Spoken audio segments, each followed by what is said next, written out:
know that's going to be a little traumatic story, so I'll attempt to put some humor in it. And then I'd like to thank Attila Kuhn for recertifying me after such injuries and time away from practice and putting me back on the map, per se, certifying me with his certifying body, Attila Kuhn. I would like to thank Gil Boyne for teaching my father this. And my father went out to California to be an actor, and he went to acting school and he had a screen read. He got a job working for Mr. Skirball, who owned all the Hollywood studios land and most of the buildings it sat on. And he was a shoe-in for Back to the Future and Three's Company. If you look at those characters and look at the video of my father, looks just like those guys. And so he was going to be the first person to have a sitcom and a movie at the same time. And during the screen read, he fell down in fetal position with stage fright. And Milton Berle happened to be there. And he picked him up and went upstairs, which happens to be Gil Boyne's office, and to get into character. And Gil Boyne's the reason why we have a lot of different. He was the Hollywood hypnotist in Glendale, and he in a hypnosis session that came out with Rocky Balboa, he hypnotized Sylvester Stallone and came up with that idea and things. Dolly Parton, Willie Nelson, things like that. He worked with a lot of the greatest. In time, it became aware that less than 1% of the Earth's population know this, and they need to.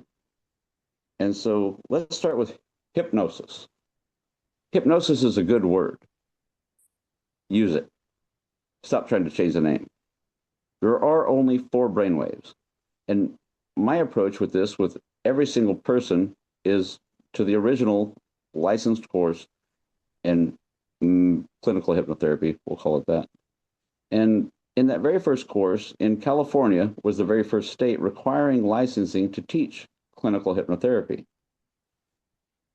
Gil Boyne gave that very first class. My father was in that very first class. And I grew up thinking everybody's dad knew how to do it. Evidently not. So I hope to impart to you that everybody can do it, and you'll find phenomena that is unexplainable, as some of the stories I'm about to share with you. So in California, also, one of the rules, a law passed back then, late 79, 80, was that as a clinical therapist, you were required to teach all first clients self-hypnosis. And so that's what I'm going to share with you today.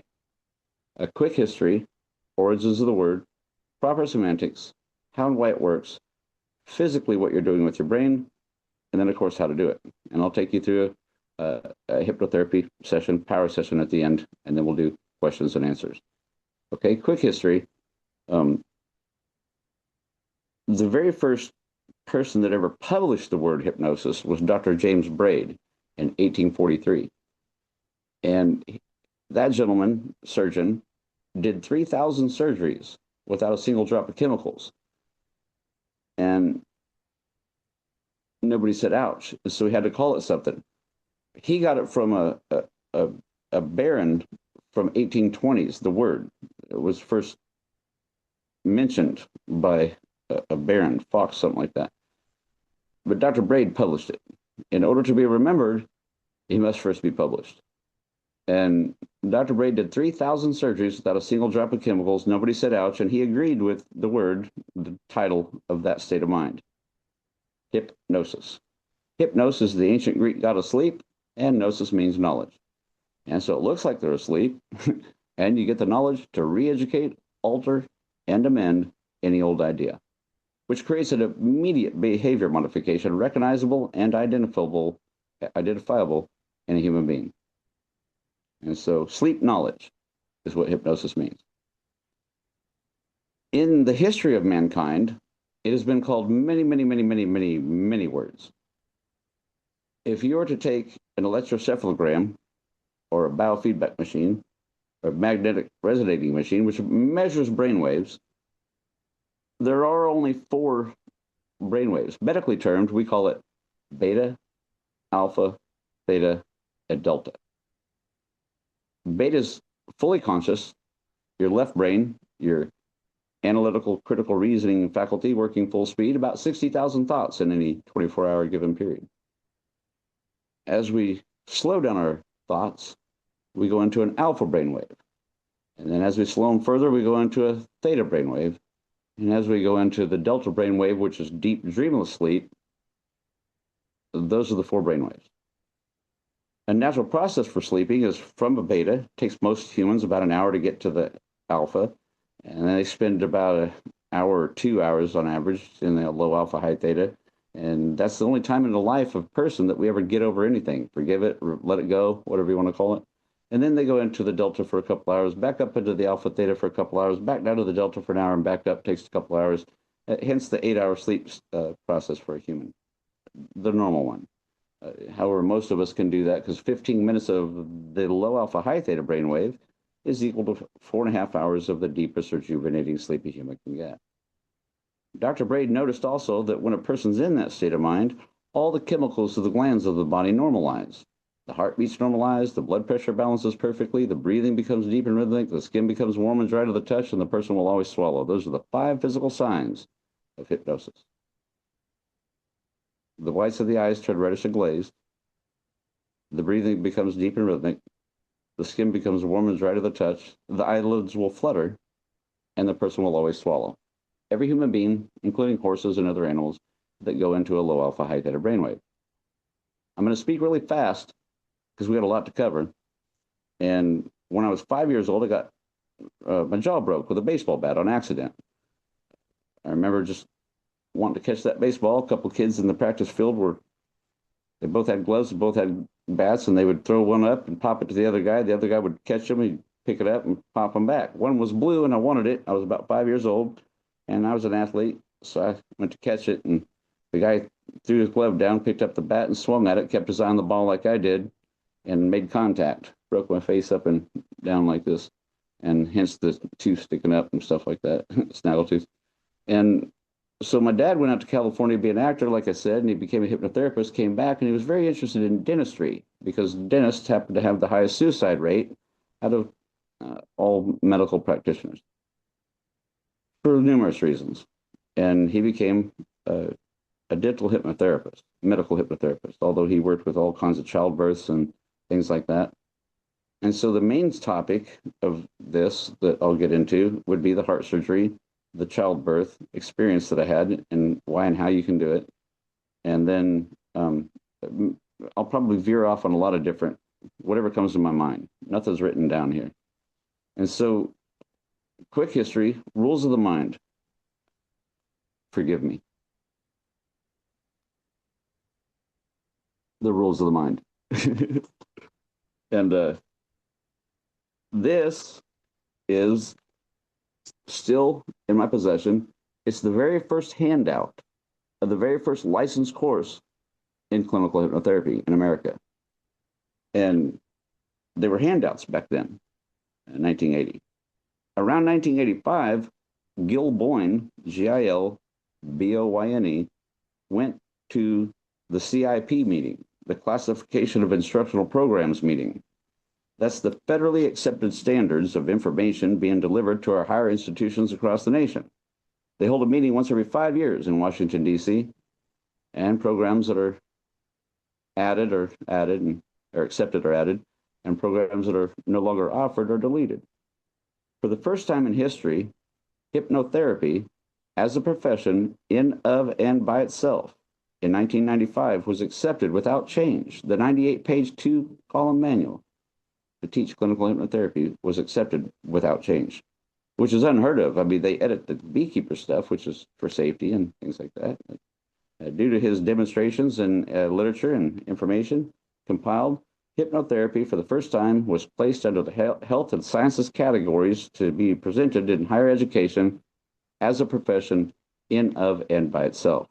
Now, there's certain different things that are the reason why it was requiring licensing to teach it. However, it's a free, open practice, a free and open practice to practice clinical hypnotherapy. Why, you could read a book, hang a shingle, and go to work. Okay, I do have a blue-nosed pit bull. She's going to growl at somebody in there. Yep, and maybe bark. Okay, when it comes down to that, a free and open practice means that In order to require licensing for a profession in America, all right, I'm going to have to cage her up. Cage up. In order to require licensing in America for your profession must first be a potential danger to the public. And since there's not one documented case of harm ever being done by clinical hypnotherapy, you cannot license it just for prestige.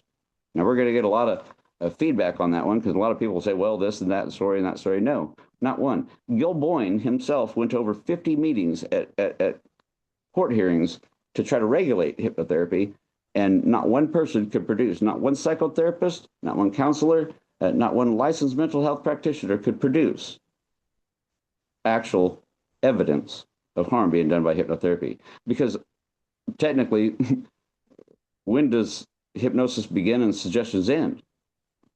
I wonder. Well, it's when you see those 5 physical signs. So that's a quick history. Now here's rules of the mind. I'm only going to recite the first 2. And there's 8 of them. Rule of the mind number 1. Oh, by the way, if you are taking notes on this, you might have to use shorthand and then abbreviate it.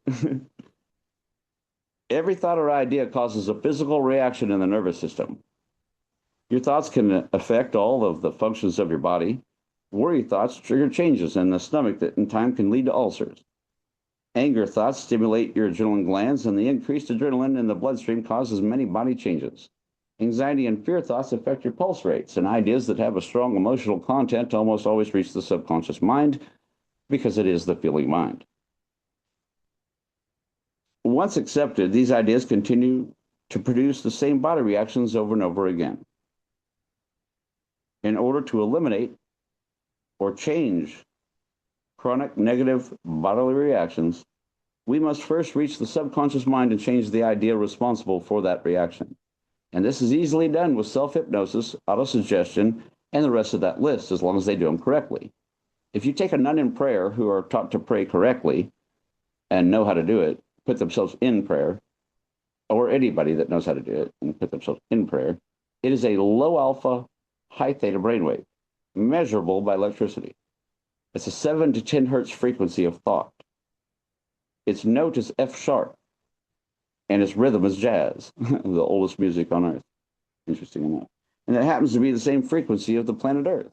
So you're getting into resonance with nature, interesting enough. You get all the laws of psychic phenomena in that state of mind. And so I think it's quite interesting. In the history of mankind, it's been called prayer, meditation, Zen, yoga, laying of the king's hands, faith healing, mantra, tantra, biofeedback, neurolinguistic programming, the relaxed state of mind, the third state of mind, Hinduism, Taoism, Buddhism, sleep temples. We can go on and on for hours. It's been called all kinds of different things in the past. Modern times, as a profession, we call it hypnosis. I still pray too. I pray over my food because it's kind of important. Your words have power. And water is omnipresent. Even the sun makes water molecules. It doesn't matter how far apart the molecule is out in space, it's still omnipresent. It's the only thing that is. And it's the only thing that's a gas, a solid, and a liquid, and you're 78% on average pure water. And so I watched a monk pray over a piece of rice, a piece of brown rye, and I think it was Bill Nye the Science Guy, if you remember that guy. They took a high-powered microscope and looked at it before and after the prayer. And it was molecularly different after saying, thank you. He didn't say, oh man, or anything like that. It was a monk. And it wasn't some sort of magic prayer or anything. It was just gratitude, simple gratitude for the food, the piece of rice to give him vitamins and minerals and sustain his life, and the moisture in it to keep him hydrated. And it's molecularly different after the prayer. The molecules are more designed for the nutrients to go into the cells of the body after saying thank you over your food, of any true gratitude with emotions, which is energy and motion, as we know. And so rule of the mind number 2, interesting enough, is what's expected tends to be realized. What is expected tends to be realized. The brain and the nervous system respond only to mental images, only. It doesn't matter what a person says, it's the image produced that creates the reaction. And so that's why don't is a fighting word. It's not even processed at a subconscious level. And you'll see a parent say, don't put your hand in that cookie jar to a kid. The kid's a good kid. He does what he's told. He puts his hand in the cookie jar because that's what he was told. Because that's the end command. That's the picture the parent created. Don't is a fighting word. It's not even processed at a subconscious level. Put your hand in the cookie jar. That's the picture command. So the kid's a good kid, and he puts his hand in the jar. The parent gets mad and says, "Dadgummit, now why'd you do that?" And he goes, "I don't know." He's telling you the God honest truth. Instead, you want to say what you want to say. Say what you mean, what you want to happen, instead of what you don't want to happen at all times. So leave that lid there. Leave the lid on the jar. And then you have to give them an analogy. Because if they say why, and you say because I said so, well, then you can't prove it. And so you want to say, well, something to the truth also. Those are the best cookies I made all week. Top one's mine. Going to share it with you after dinner, something like that. Works as they grow up. Don't forget your keys. And they come in from the car saying, man, I heard you. I was looking right at him when you said that. How I made it all the way to my car without him. I don't understand. Well, don't's a fighting word, and forget your keys is the positive command. Well, why would that be positive? More than likely, they'd rather stay with you than go where they wanted to go. I used to get in trouble for sticking kids' feet to the sandbox in third grade. Got sent home a couple times. And I was just playing hypnosis. And I was confused on the way home. I said, Dad, I thought I couldn't get in trouble for playing hypnosis. And he says, you didn't. You got in trouble for playing after the bell. Wise up. Take them out of hypnosis and take them in. And let them go. Well, yeah, but I thought you couldn't make anybody do anything they didn't want to do. And he goes, well, again, you didn't. They didn't want to come in from recess. It's trivial. Be careful with your words. Say what you want, not what you don't want. And be polite, have a code of ethics, good bedside manners. Let them go. And let them come in from recess. So what's expected tends to be realized. The brain and the nervous system respond only to mental images. It does not matter if the image is self-induced or from the external world. The mental image formed becomes the blueprint, and the subconscious mind uses every means at its disposal to carry out the plan. This is why worrying is a form of programming a picture of what we don't want, but the subconscious mind acts to fulfill the picture situation. And it is in the notes, and I had to ask a chaplain. I don't know how far you can see that. Well, maybe you can snap a picture or get a copy one day. I don't know. It's in the book. The things I fear to come upon me. I believe that's Job in the Bible. Many persons suffer from chronic anxiety, which is simply a subconscious mental expectancy that something terrible will happen to them. And on the other hand, we all know people who seem to have the magic touch, and life seems to shower them with blessings for no apparent reason. And so we call them lucky. What seems to be luck is in reality a positive mental expectancy, a strong belief that they deserve to be successful. And again, quote out of the Bible, we become what we think about. Now, that quote is said in different ways in all of the old great books and from the old great wise men. What's expected tends to be realized. We become what we think about. If you can hold it in your mind, you can hold it in your hand. What the mind can conceive, the mind can achieve. What's expected tends to be realized. We become what we think about. Our physical health is largely dependent upon that mental expectancy. Physicians recognize that if a patient expects to remain sick, lame, paralyzed, helpless, or even to die, then the expected condition tends to be realized, unfortunately. Here is where self-hypnosis can become the tool to remove dependencies and negative attitudes and bring about a hopeful, positive expectancy, the expectancy of health and strength and well-being, which then, of course, tends to be realized. Now, in my bragging rights, according to investigators, I've canceled somewhere upwards around 700 surgeries, not on purpose. Most of the people, I was going to get them out of pain, so that and out of anxiety and fear, white coat fear and things like that, to get the surgery done.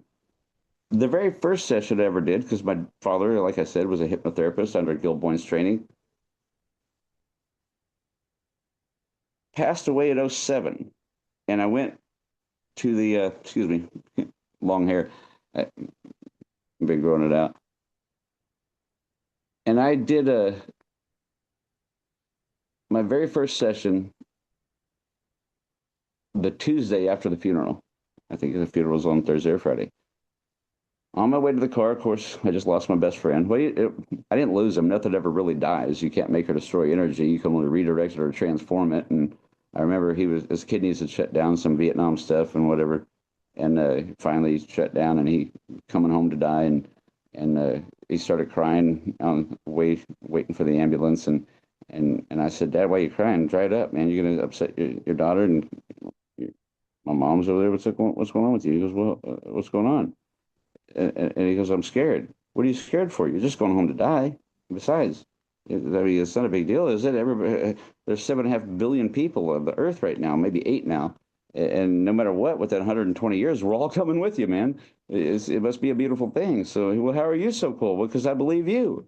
And he said, well, tell me, what did I say? And I said, well, you said nothing ever really dies. You can't make or destroy energy. You can only redirect it or transform it. We have a conscious level of awareness of self before, during, and after this physical blip of linear time on Earth we call 120, and not many people make it that far. Come on now.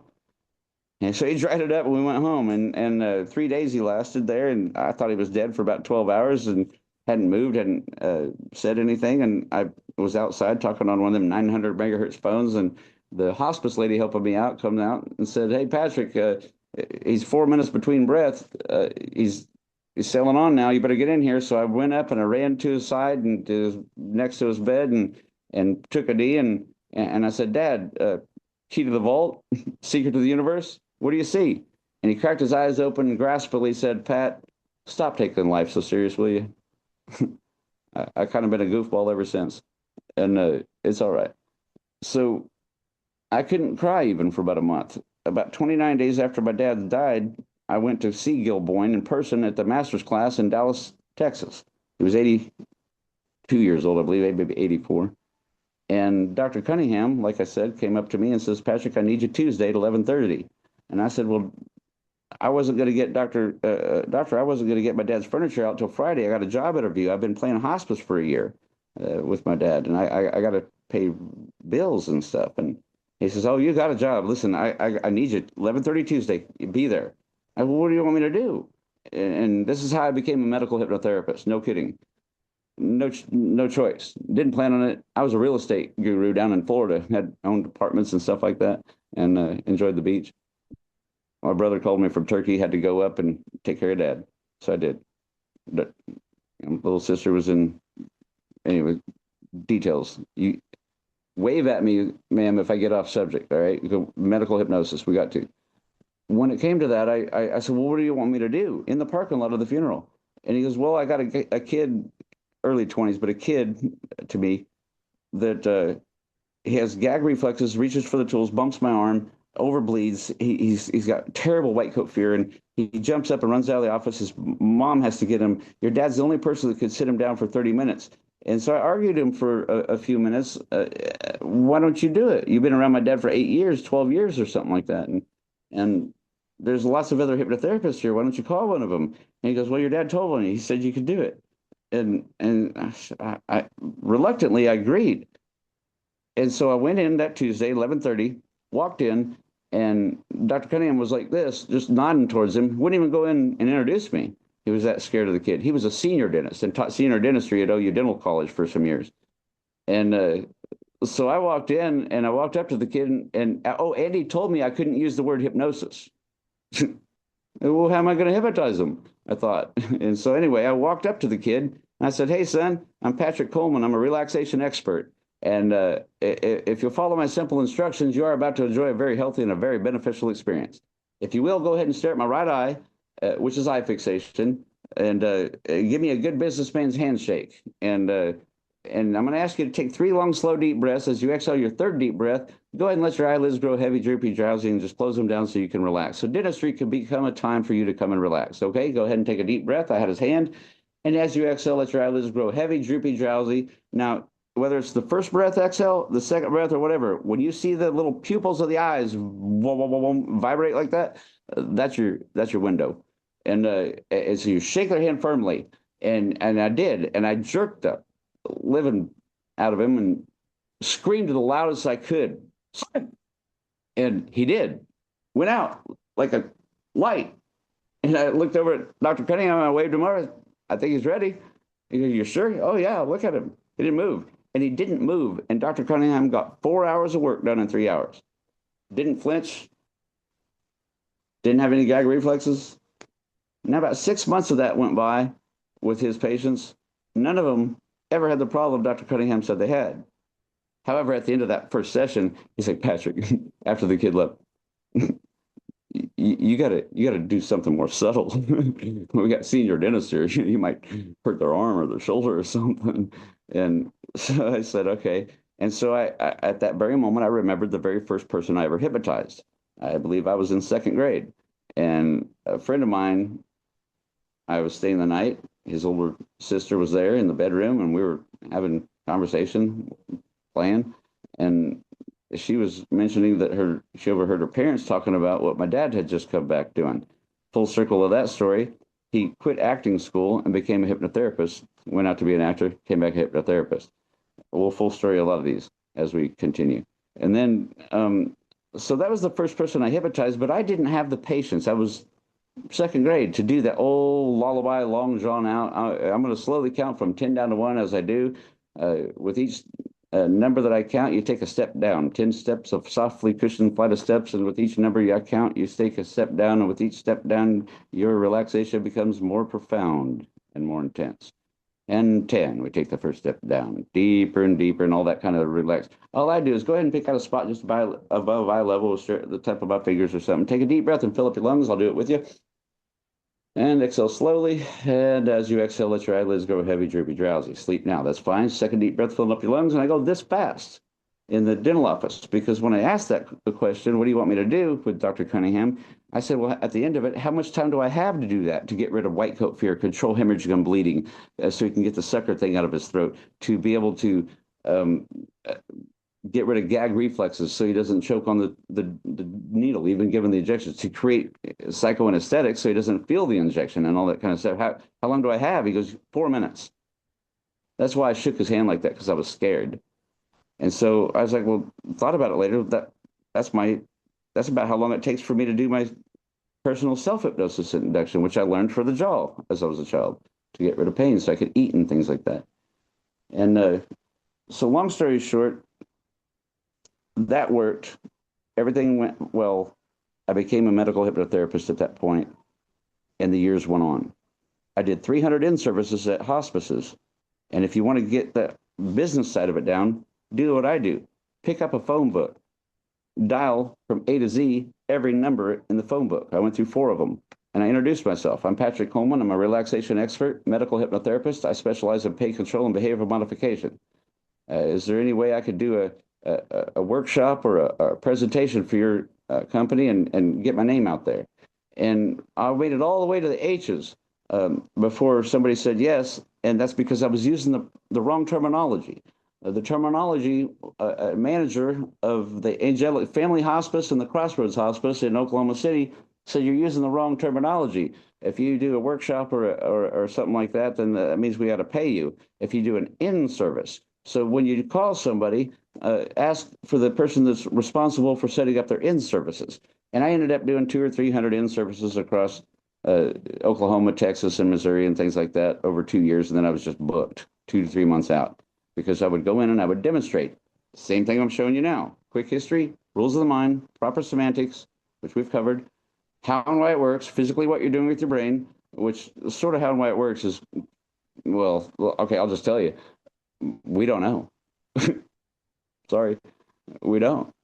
Technically, we don't.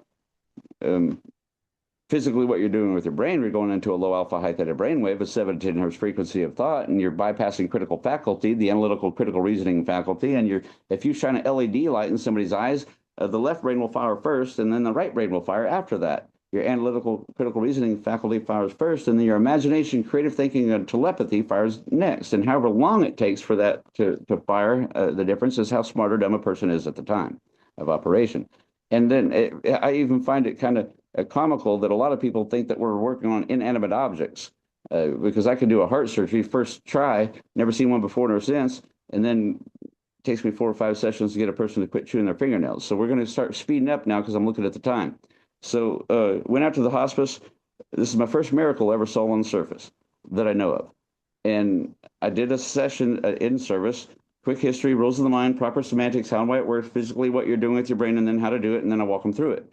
Stare at a spot, 3 deep breaths, eyelids closed, walk the muscles down, picture a solid color. That's it. Stare at a spot, 3 deep breaths, eyelids closed, walk the muscles down, and picture a solid color. Staring at a spot fatigues the muscles in the eyes, makes it more comfortable to shut them. That silly 200-year-old secret for look deeply into my eyes, watch the smile, stopwatch, whatever. 3 long, slow, deep breaths, the oxygen in the blood is the life, and it creates clarity of thought. And the time that it takes to take 3 long, slow, deep breaths simply rests the left side of the brain. It's not necessary to analyze that. It already knows what's going on. And so it rests, sits back in a lazy chair, and it activates your imagination easily by closing your eyelids down. You can better activate your imagination, better picture and imagine even the thoughts another person wishes to convey. Picturing your muscles relaxing, the minds and the body, the two can't be separated. Any kind of progressive relaxation will work. I go pretty quickly. I go down both arms at the same time. I get them down. I had 4 minutes to get them there, and then do the suggestions to get them ready for whatever it is the doctor needed to do. And then any solid color will solidify the low alpha high theta brainwave. A low alpha high theta brainwave. It takes your entire imagination, both sides, to see that. And that's a canvas. And then you picture the task at hand, whatever that may be. If they're in a dental chair, they really don't want to be there. And so let them say, okay, now go ahead and let your mind drift to pleasant scenes in your imagination, beaches, palm trees, beautiful green grass fields. However, at the bottom of the stairs, if you will, progressive relaxation, you want some sort of a trance gratification. So the person's recognizing that they are getting a subjective response. And so you do eye catalepsy. That's the easiest muscles to work with, the smallest muscles, the first to go to sleep and shut off the ideomotor responses when a person goes to sleep. And so I typically, when I'm at the bottom of the relaxation progress, I say, now go ahead and let your eyelids go so heavy, so comfortable, they wouldn't open even if you tested them.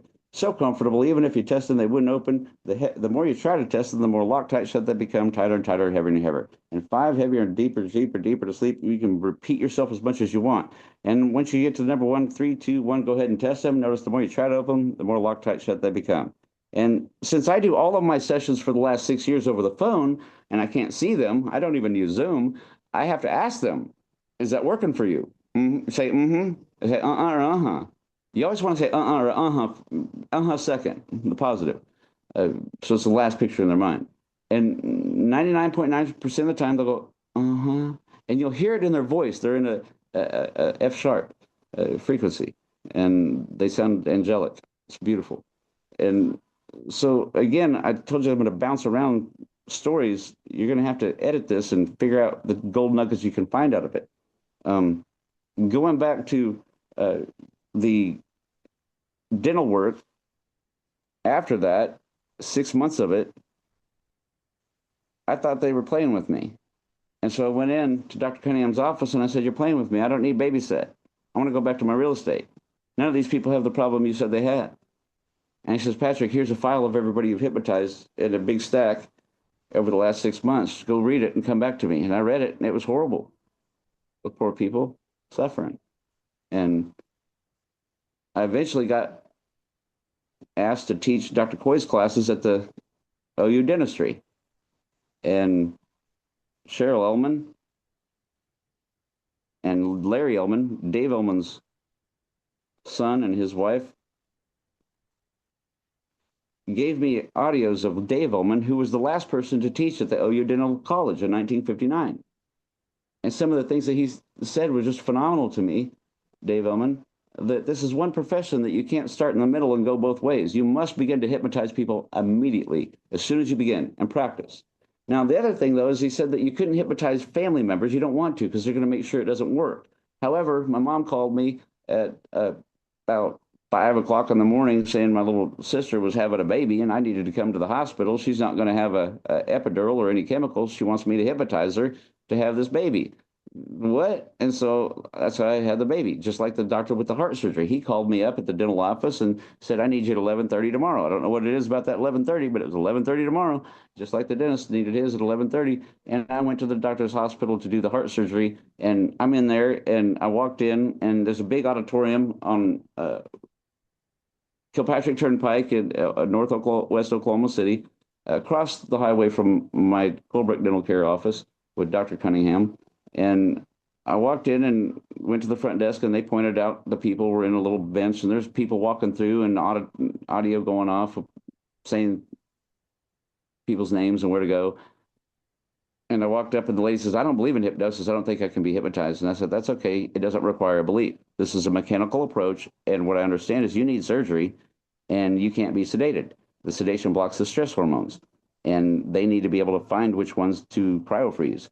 And so she said, yeah, that's right. And her husband was sitting next to her. And I said, okay, if you follow my simple instructions, we got limited amount of time. You got to get into surgery because I understand this is an emergency.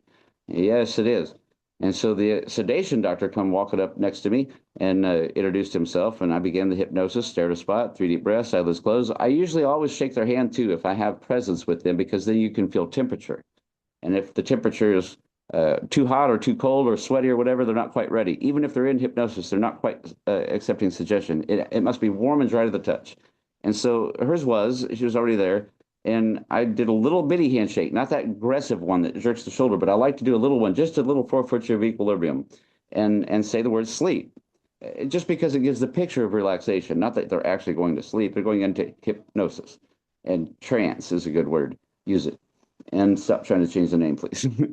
And when it comes down to it, she went in, and I gave her some suggestions. You are now becoming more anesthetized, more comfortably numb. You may feel a little pressure. You may feel nothing at all. That's the only 2 choices I give them when they're in that state of mind. And I had her husband pinch her, and he chose the back of the arm, that little kid pinch. Boy, that hurts. That's smarts. She didn't flinch. I looked over at the anesthesiologist, and I guess we're ready.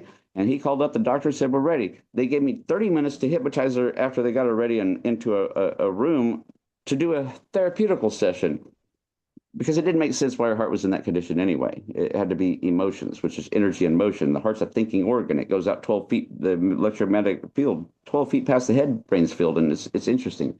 And went down there, did the surgery, watched the second surgery after that hypnosis, and then when she was coming down the hallway in the medical bed ready for surgery, Dr. Harvey, the head heart surgeon, the one doing the surgery, says, all right, Pat, go out in the hallway and zap her out before they get her in the room.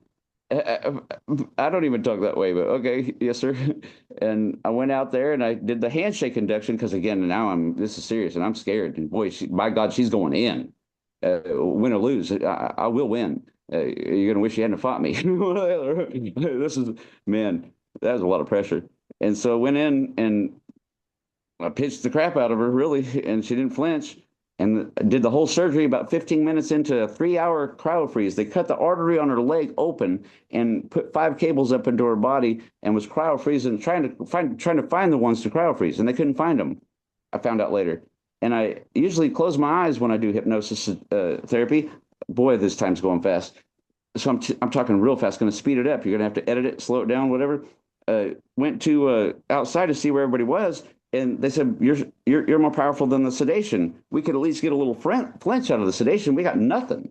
And I said, well, gosh, why don't you tell a brother? And I went in, did the whole emotional trance. You know, when you step on a Lego, you're late for work. Your kids are fighting. One can't find his shoes. You got to get them to school, and there's somebody knocking at the door, and the phone's ringing, and boom, boom, boom, boom, boom. They come running in. We got it, but we can't do this one. We got to do a cryo free. We got to do the burn. And so the sonic birds, they pull all these cables out of her body that was fished up into her heart, put 5 more in. Dr. Harvey did this job for 3 hours. It was awesome. And the doctor over him says, do you see what I see? He goes, yeah, shh. He goes, no, do you see what I see? He goes, yeah, shush. It's not bleeding. Yes, shush.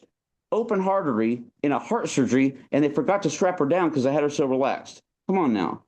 That's freaking amazing. First and only one ever in the history of the hospital. They didn't strap down, even sedated.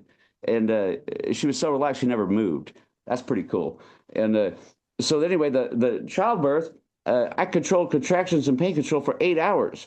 Or did I? I don't know. You say who. Either way, I hypnotized my little sister, and it worked. Not an epidural, not nothing. Had a gravity birth. Never said ouch. That was pretty cool. On my way out, I'm not going to say where I went. I kind of needed a cigar, it was my little sister, let's celebrate, whatever. And I don't care what people think about that. That was a celebration. There's times for that old ritual, the oldest camaraderie on earth. And so I went out, and on my way out, 5 doctors and 10 nurses bombarded me with a bunch of questions saying, how'd you know to say this? How'd you know to say that? How'd you know when this happened? They filmed the whole thing. I was like, what? And I mean, that's the first, I've never seen one before. Everything you just saw, I made it up. What are you talking about? Don't you guys have a hypnobirthing license course? You wouldn't let my dad in it because he's not a licensed mental health practitioner. No offense, but I took offense to that a little bit. because he was better than you and you should have listened to him. You should have had him come here. He did hundreds of them at other hospitals. I never got to see one, so I don't know what he said. Everything you just saw, I dealt with what emerged. And so in this profession, the creative mind will find a way, deal with what emerges. So that's the heart surgery. There's some left out, a lot of details, pretty cool stuff. The hemorrhaging and bleeding is interesting. 4 months later, I did the second natural childbirth at the OU Women's Medical Hospital. Ever successful. Only one since that I know of. I haven't been invited back. Go figure. No offense to the hospital. Love them. Brought my little nephew to the world. Great doctors, great doula and everything. Wonderful establishment. And doctors are dadgum good nowadays. It'll freak you out what they can do if you actually get to sit in and watch it. Oh my goodness, the stuff they can do, surgeries and stuff. And the knowledge, there's, oh my God, less than 1% that go into it, actually, from what I understand, actually become one. It takes so much. And when it comes down to what I know, I just got thrown to the wolves, if you will. That's like Forrest Gump's story, what's going on, what I'm telling you. Everybody thinks that I'm this guru that studied this stuff forever. No, I didn't get a chance to study. I didn't even go to class. I went to saw Gil Boyne 29 days after he died, and everything he said was the same stuff I heard when I was 9 years old from my father. And yet I've canceled over 700 surgeries and I've been involved in a lot of surgeries. Heck, a bull rider called me one time, midnight, had a bull wreck and had to get 60% of fluid off of his lungs. And I'd worked with him before for bull riding, so he knew my number. Gave the doctor himself, the surgeon, about to cut his chest open, break his ribs apart to get the fluid off his chest. He convinced the doctor to let me try first. And in 1 hour, they had 80% of the liquid off his chest. I don't know how it worked. All I told him is that your mind knows what to do and how to do it. And you're in the right place at the right time. You're with the best doctor possible to do the work that needs to be done. And you can go ahead and let this fluid relax and dissipate and out of your lungs so that you can get the work done. Straightforward, open, honest, and direct suggestions. And so we're now at 7:48 my time. From what I understand, we got questions and answers for 10 minutes. And so I've got so many more stories I'd like to share with you. Medical hypnosis stories, the bull rider, the heart surgery, and the childbirth, and the other one. But we're talking about so many more. 17 years of this full-time practice, booked out for 2 to 3 months at a time, all the way up to where Elizabeth Baxter asked me to talk about. Okay, so in 2015, I was carjacked. I just got done hypnotizing the Edmond Christian High School football team, and they beat a team that never beat before in the history of the school and made the playoffs for the first time in the school's history. So I went out to celebrate, and I was playing some pool. I got invited to an after-bar party with my date, and we went there, and they doped me with what the doctors figured out was called something like the breath of dragon's breath or something like that. You can't say no anymore. And they asked to drive my Mercedes-Benz a bunch of times, and I kept saying no, and then all of a sudden I couldn't say no anymore. I'm arguing myself in the back of the head. As a therapist, I know this isn't right. What's going on? And all of a sudden, I finally let one of them drive it, and instead of just one, they all piled in and held me and took me outside of town and killed me. This is 10 hours of maxillofacial surgery. They split my chin in half. The eye socket out in 6 places. Eye hanging out was like a grape. It sucked. I had to put it back in the woods. My whole frontal lobe broke in half, my whole brain broke in half, and my skull broke in half. They broke my cheek in 6 places. You can see that point right there. They broke my jaw in 6 places, my chin in half. They potato chipped my ribs. They broke my collarbone, my foot, both my wrists. You can see that big old knot still there. I've only got one bone hold together. I don't know if you can see it or not. I'm going fast because we got little time. And they killed me. And so when I first came to, I was on my elbows, face down in water. And there was no bubbles. And I worked at a hospital. I knew I was dead. There's no bubbles. I'm not breathing. So I get up out of there, and I figured go to the light, and I'm behind a church in some woods.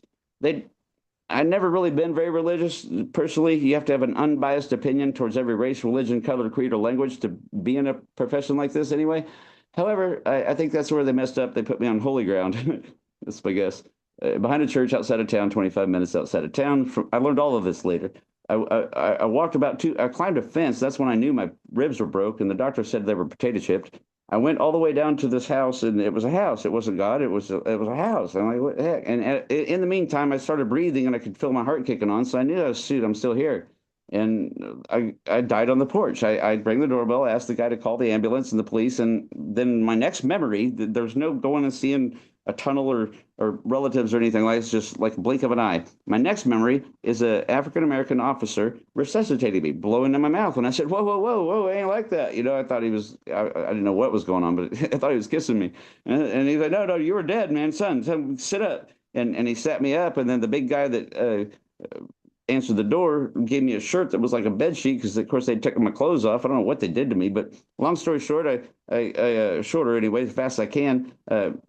I remember the ambulance pulling up, but I don't. So that's the second time I was dead. I woke up dead or came to conscious, not breathing bubbles in the water, and then I got resuscitated by the officer. And then my next memory is these doctors. There's three of them talking about my mom coming to identify my body. And I could tell I was on a medical bed and I was in a medical room, and these are doctors. And I looked up and I had to grab my cheek. My jaw was up here in my cheek, and I had to pull it down and sit it together. And I said, "What are you guys talking about? I ain't dead. What are you guys talking about? My mom come identify my body. I ain't dead." And simultaneously, the one on the right was really tall. He jumped up and knocked out a drop ceiling because it was a low drop ceiling, and hit the floor and started scooting backwards. The guy on the left, the doctor on the left, ran over to the window, tried to jump out, but the window wouldn't open. That's when I could tell I was underground because I could see the grass and the dirt halfway up. And then he fell down into the corner, just like this. And the doctor in the middle stumbled backwards, hit the wall with his back, fell to his knees, and staggered, getting up and started walking towards me, stuttering. Do you know where you are, son? And it was comical. I mean, technically, it was like the she said, "What the heck happened? What did I do?" And I said, "Well, you guys look like doctors. This looks like a hospital. I'm all broke up here. How come you aren't working on me?" That's when I learned. He said, "Son, this is the basement of OU Hospital. This is the morgue. You've been dead. You were DOA, dead on arrival. And your whole frontal lobe is broken half of your brain, and you're bleeding out. We can't stop that kind of bleeding. And I'm guessing this is a adrenaline flow or something." Word for word, what he said. And is there anything you want us to tell your mom? Because you're going to be dead before she gets here. And I said, "Yeah, you tell my mom I'm in ICU and you guys go to work. I'm a medical hypnotherapist. I can control hemorrhaging and bleeding. You guys go to work and I'll talk to my blood." My next memory is a phone ringing in my lap. I found out later, 3 days later. What's up with that three anyway? 3 times dead, 3 days later, whatever. And there's this phone ringing, and I looked up and there's a doctor. I'm in another medical room.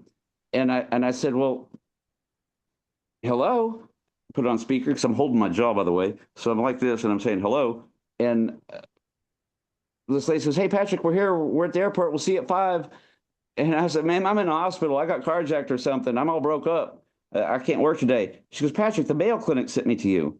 Mayo Clinic, I really love those guys. They were really cool. The Mayo brothers became famous because their anesthesiologist was a woman, Sister Mother Mary, and she was a hypnotherapist. If it wasn't for hypnosis, we would have never heard of the Mayo Clinic. That's pretty interesting. Even Sigmund Freud, who wrote all of our psychotherapy books for the college that we still use today, he even said on the plane that you guys aren't interested in anything that works. Quote Sigmund Freud, "I'm never coming back to America. You nail your shutters to the wall." And if hypnosis, quote Sigmund Freud, if psychotherapy is ever to be available to the masses, it can only be done by using hypnosis as a shortcut. I thought that was an interesting quote by the very founder of and father of psychotherapy in our country. Remember, your imagination is more powerful than knowledge, and reason's easily overruled by imagination. That's rule of mind number 3. So those are some of the things that have happened. Oh, the kid with the hospice. I see. I told you the full circle would happen. There it is. So I went to the hospice, Angelic Family Hospice, one of the first hospice in services that I did, and Richard Cole is the owner, and Cindy Cole was the wife, also the owner. Both medical professionals, nurses and things, and so are both of their children, brother and sister. And when I was there, I did the same thing. Quick history, rules of the mind, of course, a lot slower. Quick history, rules of the mind, proper semantics, how and why it works, physically what you're doing with your brain, and how to do it. And we did it for pain control. And I was giving it to them so that they could help other people that either can't have chemicals or whatever, and they're dying, and their kidneys are shutting down like my father's, and they could at least get them out of pain and comfortable. So right when I started the actual induction, which we're about to do, with a basic relaxation confidence type suggestions, just some fillers or some really good fillers. And then we'll bring you out and you'll see how you feel. if you don't want to participate, that's fine. You can listen and watch. If you want to participate, follow my simple instructions. And so anyway, when I got started with that, the girl to the right of me jumped up and went into the lunchroom area and started slamming drawers and moving silverware and knocking plates and being very rude and loud and stuff. And then I did my session. It took about 5 minutes is all, 5, 10 minutes at the most, and brought them out. And 5 out of the 16 raised their hand with that said they had pain. One was a migraine for a few days. One was back pain. One was hip pain. Some things like that. And I said, okay, now raise the hands. As I got done, she comes back in and sits down right next to me. The owners are to the left of me. She's to the right of me. And I said, okay, raise the hands. How many people are still in discomfort? And not one came up. And she looked over at the lady next to me and goes, you're kidding me. You don't have a headache right now. And she says, no, it's gone. She's had a headache for 3 days, and she gets migraines. She takes weeks off of work. You're lying. Tell me the truth. And she was rude as could be. And she goes, well, I can't raise my arm past this. It's about as far as I can get it. I had a rotor cuff surgery, and I just haven't been able to do it since for 2 years. Haven't been out in the field. Can you help me? I said, well, no. You're rude. And the owner says, Mr. Coleman, please, that's my daughter. Please help her. We got to get her out of the office. We're out in the field. All right. So I did it. And same thing, 5 minutes. She's pointing at the sky. And it's not a miracle. It was a psychological paralysis. You know that. And all she had to do is forgive the doctor for cutting and sewing, like an attack, things like that. And then they asked me to go to their son's house because their son hadn't been to work in 5 days. He had a motorcycle wreck, and he ripped the cornea, and it was hanging out of his eyeball by a thread of skin, and it was infected. They wanted me to go get him out of pain so he'd quit touching his eyeball so the antibiotics would kick in so that he could get the eye transplant surgery. And so I went to his house, and I hypnotized him, and about 5 minutes into hypnotizing him, he goes, look, the infection fell out. And it did in midair as he was saying it. How do you know? I'm thinking. I didn't even know that.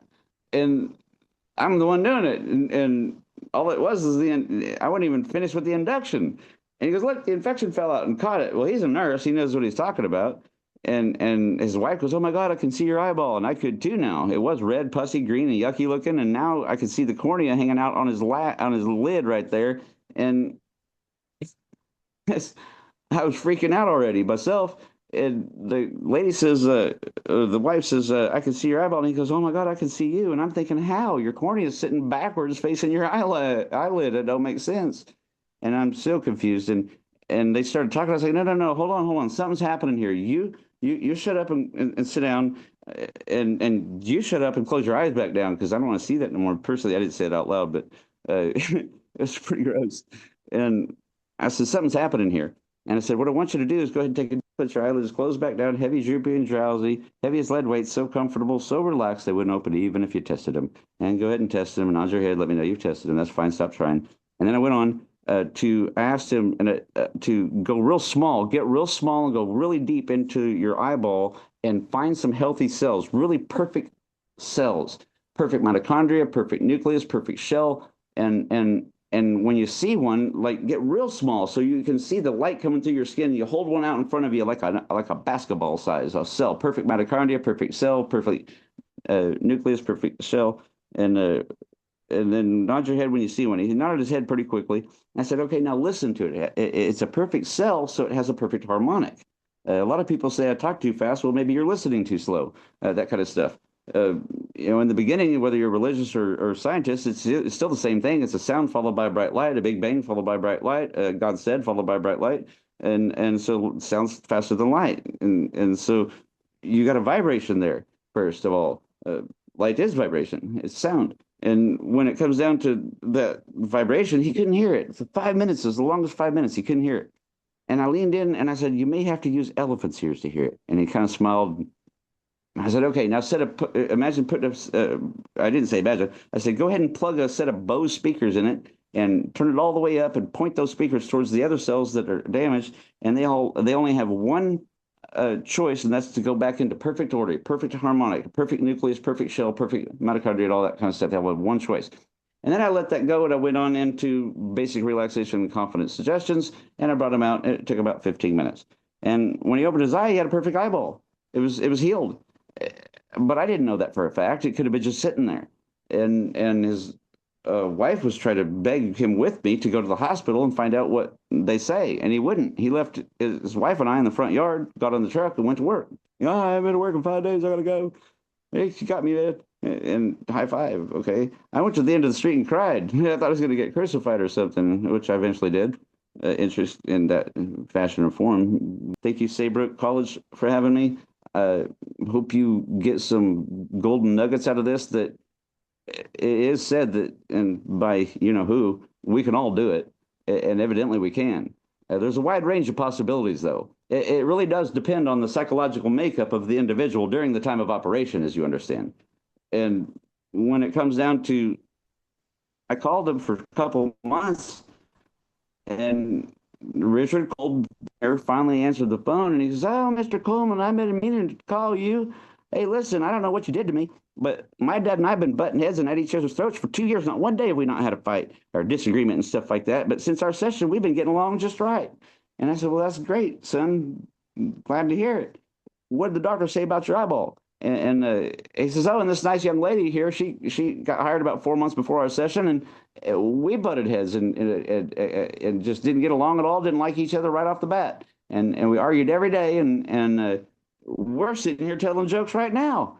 And I said, "Man, that's really good news. I'm glad that you got some really good benefits out of that. Listen, you know why I'm calling you. What did the doctor say about your eyeball?" "Oh, yeah. The doctor said some sort of miracle happened. I got a cornea overnight and they canceled that transplant surgery. But listen, this attitude thing's really working out for me." What? So it's pretty interesting. When a person's ready for change, there's very little anybody can do to stop them, for sure.